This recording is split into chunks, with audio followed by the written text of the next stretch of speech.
தமிழ்நாடு அரசு இன்றைய தினம் இசைமணி பத்மஸ்ரீ டாக்டர் சீர்காழி எஸ் கோவிந்தராஜன் எனது அருமை தந்தையார் அவர்களது பெயரால் ஒரு சாலையை இன்றைய தினம் அர்ப்பணித்திருக்கின்றது.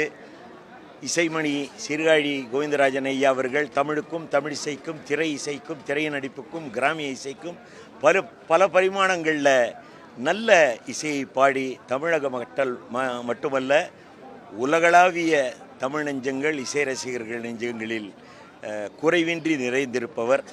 அவரது பெயரை எங்கள் இசை இல்லம் இருக்கின்ற பகுதியான கிழக்கு சர்க்குலர் சாலைக்கு சீர்காழி கோவிந்தராஜன் சாலை என்று பெயரிட்டு அவருக்கு அர்ப்பணித்திருக்கின்றார்கள். அதை நான் மிகுந்த நன்றியோடு மாண்புமிகு தமிழக முதல்வர் ஐயா அவர்களுக்கும், சட்டமன்ற உறுப்பினர், மயிலை சட்டமன்ற உறுப்பினர் வேலு ஐயா அவர்களுக்கும், முத்தமிழ் பேரவை திரு ராமானுஜம் ஐயா போன்றவர்கள் இதில் எல்லாம் ரசிகர்கள் ஈடுபாட்டை உணர்ந்து இவர்களும் அந்த ஈடுபாட்டோடு சேர்ந்ததனால்தான் இந்த கனிந்து இன்று நம் கையில் கிடைத்திருக்கிறது. அதற்காக என்னுடைய உளமார்ந்த நன்றியை விசுவாசத்தோடு மீண்டும் மீண்டும் தெரிவித்துக் கொள்கின்றேன். கடினமான பாட்டுன்னு எதுவும் இல்லை. அவர் பாடும்பொழுது எல்லா பாட்டும் எளிமையாக இருக்கும், நாங்கள் பாடும்பொழுது எல்லா பாட்டுமே கடினமாக தான் இருக்கும். ஏன்னா அவரது குரல் வளம், அவரது சொல் உச்சரிப்பு, அவரது தனித்துவம், அந்த பாவத்தோடு அவர் பாடுகின்ற ஒரு முறை, இதெல்லாம் அவருக்குன்னு ஒரு தனி ஸ்பெஷல்.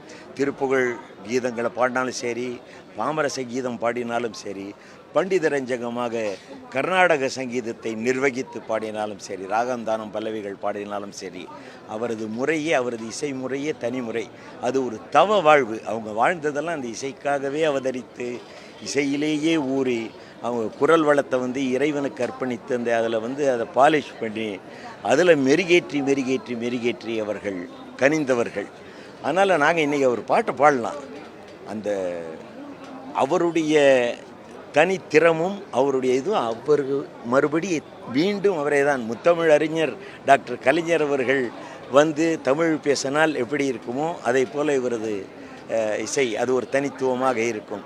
அப்படி இந்த தனித்துவம் மிக்க பெருமக்கள் அவர்கள் மீண்டும் மறுபிறவி எடுத்து வந்தால்தான் அது நடக்கும் என்பது என்னுடைய எண்ணமும் நம்பிக்கையும்.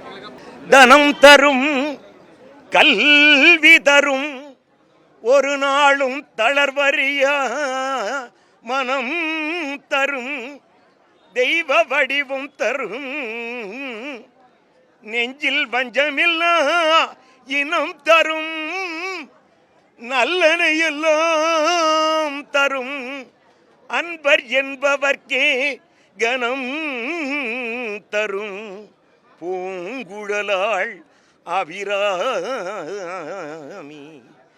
கடை கண்களே. இந்த அபிராமி பட்டர் அருளிய அபிராமி அந்தாதி எங்கள் தகப்பனார் மிகவும் விரும்பி பாடுற பாடல்.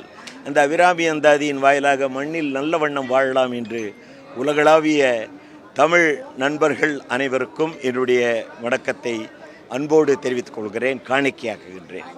தேவன் கோவில் மணி ஓசை, நல்ல செய்திகள் சொல்லும் மணி ஓசை, பாவிகள் மீதும் ஆண்டவன் காட்டும் பாசத்தின் ஓசை மணி ஓசை, தேவன் கோவில் மணி ஓசை, நல்ல செய்திகள் சொல்லும் மணி ஓசை.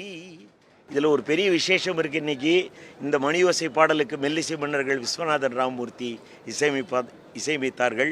அதில் மெல்லிசை மன்னர் MS விஸ்வநாதன் அவர்கள் பெயராலும் இன்று ஒரு சாலை அர்ப்பணிக்கப்படுகிறது.